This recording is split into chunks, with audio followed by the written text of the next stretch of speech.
Manorama Mahanti IMD Bhubaneswar पूरा ओडिशा राज्य weather bulletin करुच्ची। जब देखा गत 24 घंटे हाईएस्ट मैक्सिमम टेम्परेचर रेकर्ड करा जाइतला बलांगीर टारे 39 डिग्री सेल्सियस। आउ जदि देखा आगामी 7 दिन फोरकास्ट जदि देखा पूर्वानुमान करुच्ची कि आगामी 7 दिन वर्षा रहिबो हल्का मध्यम धरण वर्षा सहित बिजुली घड़घड़ी आ झटका पवन भी रहिबार संभावना रही। किंतु आगामी 24 घंटा गोटे कि दुईटा स्थान में प्रबल वर्षा हमारा भी संभावना रही। आगामी 24 घंटा का लाइट मॉडरेट रेन हल्का मध्यम धरण वर्षा सहित प्रबल वर्षा गोटे कि दुईटा स्थान में सहित कुआपथर वर्षा बिजुली घड़घड़ी और झटका पवन 50 ରୁ 60 किलोमीटर पर आवर रहिबार संभावना रही। सुंदरगढ़ मयूरभंज केउंझर बालेश्वर मालकानगिरी कोरापुट रायगड़ा आउ गजपति जिले में ता सहित अलग जिला मानक जमती कि नवरंगपुर कलाहांडी कंधमाल गंजाम नयागढ़ अनुगुल ढेंकानाल जाजपुर भद्रक जिले में वर्षा हल्का मध्यम धरण वर्षा सहित बिजुली घड़घड़ी और झटका पवन 40 ରୁ 50 किलोमीटर पर आवर रहिबार संभावना रही। सहित जदि देखा अलग जिला गुड़िक भी गोटे कि दुईटा स्थान में बिजुली घड़घड़ी होबार संभावना रही। सहित झटका पवन 30 ରୁ 40 किलोमीटर बेगरे बहिबार संभावना रही।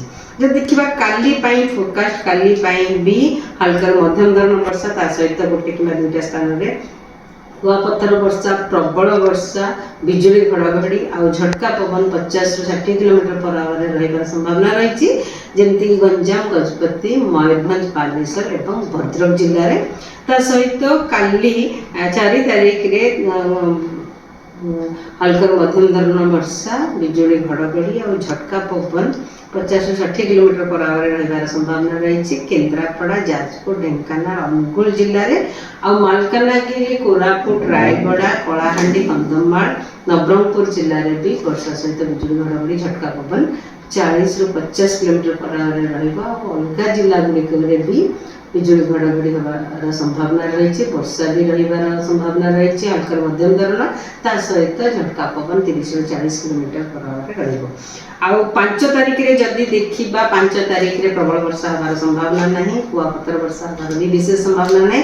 किंतु जिला गुड़िक उपकूलवर्ती अंचल जिला गुड़िक ता सहित मयूरभंज केउंझर मालकानगिरी कोरापुट रायगड़ा जिले में हल्का मध्यम धरण वर्षा सहित बिजुली घड़घड़ी आउ झटका पवन रहिबार संभावना रही। पवन गति रहिबा 40 ରୁ 50 किलोमीटर पर आवर। आ 6 तारीख रे भी वर्षा कंटिन्यू करिबो आमर उपकूलवर्ती अंचल जिला गुड़िक सहित मयूरभंज केउंझर कंधमाल रायगड़ा कोरापुट मालकानगिरी से वर्षा सहित बिजुली घड़घड़ी और 40 ରୁ 50 किलोमीटर झटका पवन बहिबार संभावना रही। आउ अलग जिला गुड़िक जमती नवरंगपुर कलाहांडी झारसुगुड़ा सुंदरगढ़ जिले में 30 ରୁ 40 किलोमीटर पर आवर पवन झटका पवन सहित बिजुली घड़घड़ी रहिबार संभावना रही। 6 तारीख रे किछि वार्निंग नहीं किंतु गोटे कि दुईटा स्थान में हल्का मध्यम धरण वर्षा रहिबा। 6 तारीख 7 तारीख 8 तारीख रे भी रहिबा। जदि देखा तापमात्रा दिन तापमात्रा विशेष परिवर्तन होबार संभावना नहीं आगामी 4-5 दिन मध्य। नमस्कार।